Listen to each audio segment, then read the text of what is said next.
Hey guys, what's going on? It's Jack Yugs33 here with my new segment that I decided to start up. Basically, it's called My Favorite Decks of the Past. This is going to be where I go through some decks that have just absolutely dominated the formats in the past or have just been my personal favorites. Now, I'll be talking about in this segment mainly decks, of course. I'll also be talking about my experiences with them and the Australian meta at the time when they were around, or when they dominated. So, first, sorry for the bad camera work, but anyway, first I'm going to be starting off the segment with DDT. This deck, well, that stands for Diamond Dude Turbo, if you didn't know. This deck, in my opinion, is one of the best decks Yu-Gi-Oh has ever seen, and one of the most, probably the most well-run deck ever. It was just amazing at its time. It played 3 Phoenix Blade. Now, this isn't a deck profile, but I will be explaining key plays and key cards for this deck. Newer players, well, not that much of the newer players, but, you know, because this deck is very old, but some people won't know what this card does and why it is good. What it does is you equip it to a warrior-type monster, and that monster gains 300 attack. Now, most people will be saying, well, that's terrible. How is this card good at all? Well, when it's in the graveyard, you can remove 2 warrior-type monsters to get it back to your hand.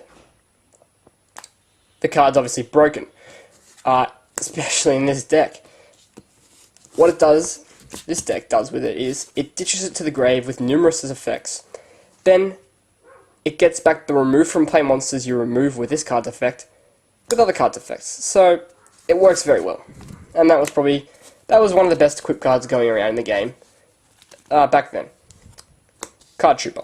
This card was like so good. Remember, it used to be worth like $50 to $100 back then, and it was at 3. You can see how that's absolutely broken. There was no common Card Troopers back then, of course. It was all Ultra. So yeah. And Machine Dupe. Card Trooper, Machine Dupe. Mill 9 cards. You mill Warriors and this card. Then you remove the Warriors to get that back to your hand and do some shenanigans with that. And that's basically enough said. Machine Dupe, Card Trooper, just too good. The Creator. And Reasoning. These cards just fueled the deck. Also Monster Gate. I can't find my Monster Gate, but anyway. Reasoning and Monster Gate were at 3. They are now at 1 for good reasons. No pun intended. But anyway, Reasoning, everyone should know what Monster Gate does, but Reasoning, when you play it, your opponent calls a monster level, and then you start milling cards off the top of your deck. When you come to a monster, you stop. If that monster's level is not the level that your opponent called, you get to special summon it. If it is, then it goes to grave. But usually they call for something, you'd special summon the Creator, and then be like, well, that kind of sucks. What the Creator does is, of course, that's a level 8 card, makes it so much better with trading.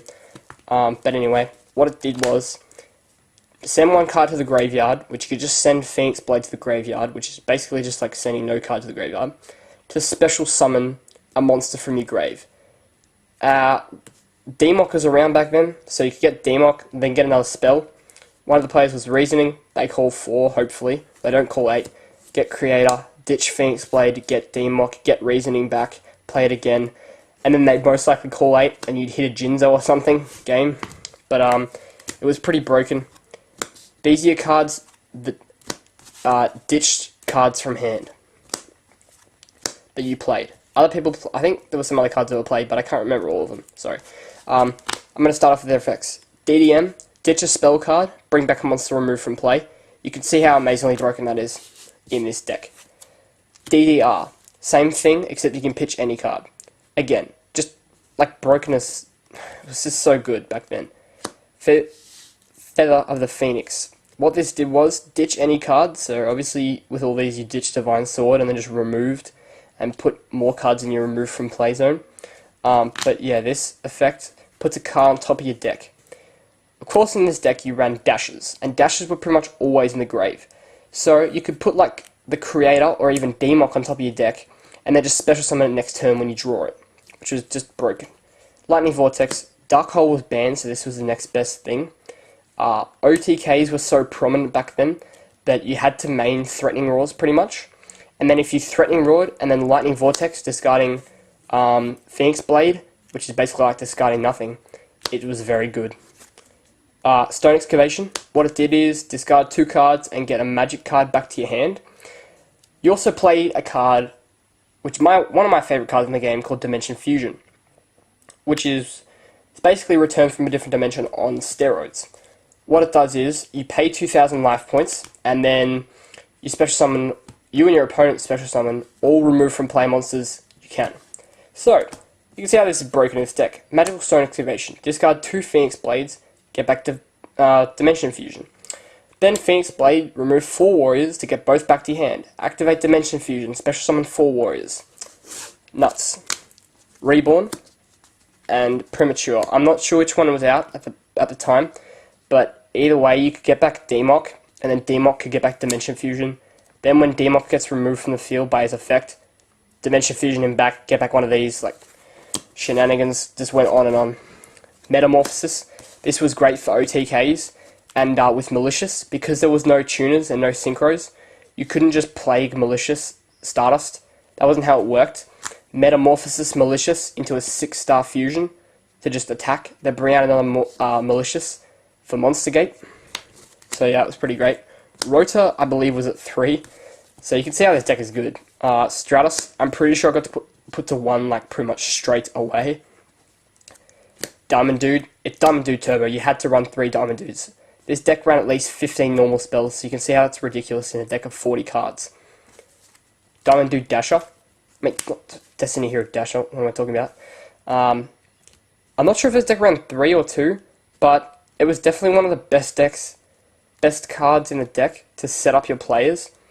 If you topped a Jinzo or a Creator, like, just game over, might as well scoop pretty much. There was no warning back then, so you couldn't just get rid of cards that easily on your opponent's turn.